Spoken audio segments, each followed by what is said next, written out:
آج ہم نورڈاکس کیپسول اس کے بارے میں تفصیلاً گفتگو کریں گے۔ سب سے پہلے اس کا جنیرک فارمولہ دیکھ لیتے ہیں۔ اس کا جنیرک فارمولہ ہے ڈاکسی سائکلین، اور یہ 100 ملی گرام میں اس کیپسول میں شامل ہوتا ہے۔ اب ہم دیکھتے ہیں کہ اس کو کس مقصد کے لیے استعمال کیا جا سکتا ہے۔ یہ ایک براڈ اسپیکٹرم اینٹی بائیوٹک ہے۔ یہ ہر قسم کے انفیکشن کے لیے، ہر قسم کے بیکٹیریا کے خلاف استعمال کی جا سکتی ہے، جن میں سے اگر آپ کو اینتھراکس ہے یا پھر ٹریولرز ڈائریا ہے، اگر آپ سفر کر رہے ہیں، سفر کے دوران آپ کو ڈائریا لگ جاتا ہے، تو فرسٹ چوائس آف ڈرگ یہی ڈاکسی سائکلین ہوتی ہے۔ اس کے علاوہ آپ کو ایکنی ولگیرس ہے، ایکنی ہے، چھائیاں ہیں آپ کو، تو اس کے لیے یہ بیسٹ ٹریٹمنٹ سب سے پہلے ڈاکسی سائکلین کو استعمال کیا جا سکتا ہے۔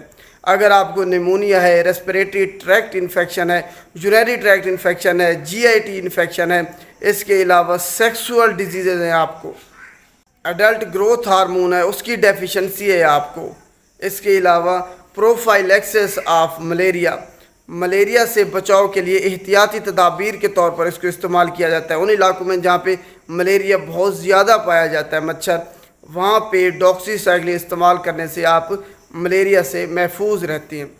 اس کے علاوہ کہیں بھی آپ کو زخم ہے، سکن اینڈ سافٹ ٹیشو انفیکشن ہے، تو اس کے لیے اس کو استعمال کیا جا سکتا ہے۔ آپتھالمک انفیکشن ہے آپ کو، تو ہر بیماری کے علاج کے لیے یہ ڈاکسی سائکلین استعمال ہوتی ہے، تو یہ آپ نے اس کو ذہن میں رکھنا ہے۔ اب دیکھتے ہیں کہ کون لوگ اس کو استعمال نہیں کر سکتے۔ بچے جن کی عمر 8 سال سے کم ہے وہ اس کو استعمال نہیں کر سکتے۔ حاملہ خواتین اس کو ہرگز استعمال نہیں کر سکتی کسی بھی صورت میں۔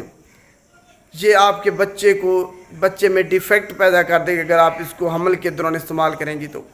اس کے علاوہ دودھ پلانے والی مائیں اس کو استعمال نہیں کر سکتی۔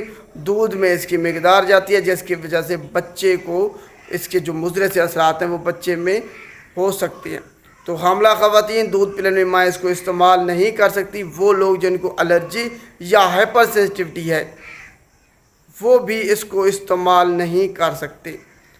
اب ہم دیکھتے ہیں کہ کن ادویات کے ساتھ اس کو استعمال نہیں کرنا۔ وارفرین کے ساتھ آپ نے اس کو استعمال نہیں کرنا، فینیٹائن کے ساتھ آپ نے اس کو استعمال نہیں کرنا، الکوہل کے ساتھ آپ نے اس کو استعمال نہیں کرنا۔ اس کے علاوہ آئرن کنٹیننگ کوئی بھی سپلیمنٹ ہے اس کے ساتھ آپ نے اس کو استعمال نہیں کرنا۔ اس کے علاوہ اینٹاسڈ سیرپ کوئی بھی ہو گیا جن میں میگنیشیم ہوتا ہے، ایلومینیم ہوتا ہے، وہ بھی آپ نے اس کے ساتھ استعمال نہیں کرنا۔ اگر آپ کوئی کنٹراسیپٹیو یوز کر رہے ہیں تو اس کے ساتھ آپ نے یہ والی میڈیسن استعمال نہیں کرنی، ان کا آپس میں ڈرگ انٹریکشن پایا جاتا ہے۔ اب دیکھتے ہیں کہ ڈوز کیا ہے اور کیسے استعمال کرنا ہے آپ نے، یہ سب سے اہم ہے۔ یہ اینٹی بائیوٹک اگر آپ نے اس کا دورانیہ پورا نہ کیا، ایک دن بھی کم کر دیا اس کی جو کھانے کا دورانیہ استعمال کرنے کا، تب آپ کو کوئی فائدہ نہیں ہونا، پوری آپ کی ٹریٹمنٹ ان ایفیکٹو ہو جانی۔ تو اگر 3 مہینے کا کورس ہے تو آپ نے 3 مہینے پورے کرنے ہیں، یہ ذہن میں رکھ لینا ہے۔ اور اس کی مقدار آپ نے جو سب سے پہلے شروع کرنی ہے وہ 200 ملی گرام سے شروع کرنی ہے۔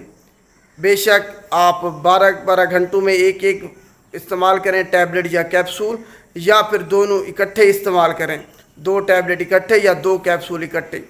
تو یہ اس کا دورانیہ ہے کہ پہلے دن آپ نے 200 ملی گرام استعمال کرنی ہے، اگلے دن پھر آپ نے جو مینٹیننس ڈوز ہے اس کی وہ 100 ملی گرام کر دینی، اور آپ نے اس کو پانی، دودھ یا پھر کھانے کے بعد استعمال کر سکتے ہیں، خالی پیٹ استعمال کر سکتے ہیں۔ اگر خالی پیٹ آپ میں یہ جی آئی ٹی مسائل پیدا کرتی ہے، معدے کے اریٹیشن ہوتی ہے آپ کو، تب آپ کھانے کے بعد بھی اس کو استعمال کر سکتے ہیں۔ دودھ کے ساتھ بھی استعمال کر سکتے ہیں، اس کی ابزارپشن میں کوئی فرق نہیں پڑے گا۔ تو یہ اس کو استعمال کرنے کا طریقہ ہے۔ ایکنی کی ٹریٹمنٹ کے لیے سب سے پہلے یہ سن لیں، اگر آپ کو ایکنی ولگیرس ہے تب آپ نے اس کا علاج کیسے کرنا ہے۔ تب آپ نے 100 ملی گرام ایک کیپسول یا ایک ٹیبلٹ روزانہ استعمال کرنی ہے، اور 12 ہفتوں کے لیے استعمال کرنی ہے۔ 12 ہفتے اگر آپ استعمال کریں گے تب آپ کی جو ایکنی ہے وہ ختم ہوگی۔ یہ نہیں ہے کہ آپ 7 دن ہفتہ استعمال کر لیں، 10 دن اور آپ کی ایکنی ختم ہو جائے گی، ایسا ہرگز نہیں ہے۔ یہ بیکٹیریوسٹیٹک ہے، اس جراثیم کو، بیکٹیریا کو جا کے یہ روک دیتی ہے اس کی گروتھ، مارتی ہرگز نہیں ہے، تو اگر آپ نے اس کو دورانیہ پورا نہ کیا تب وہ دوبارہ سے ان کی گروتھ سٹارٹ ہو جائے گی اور آپ کی ٹریٹمنٹ کا کوئی فائدہ نہیں ہونا۔ اب آخر میں ہم اس کے ایڈورس ڈرگ ریئیکشن مضر صحت اثرات کیا ہو سکتے ہیں وہ دیکھ لیتے ہیں۔